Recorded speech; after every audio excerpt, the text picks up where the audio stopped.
ॐ सोमनाथाय नमः। ॐ मल्लिकार्जुनाय नमः। ॐ महाकालेश्वराय नमः। ॐ ओंकारेश्वराय नमः।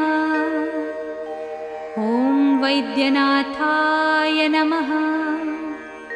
ॐ भीमशङ्कराय नमः। ॐ रामेश्वराय नमः।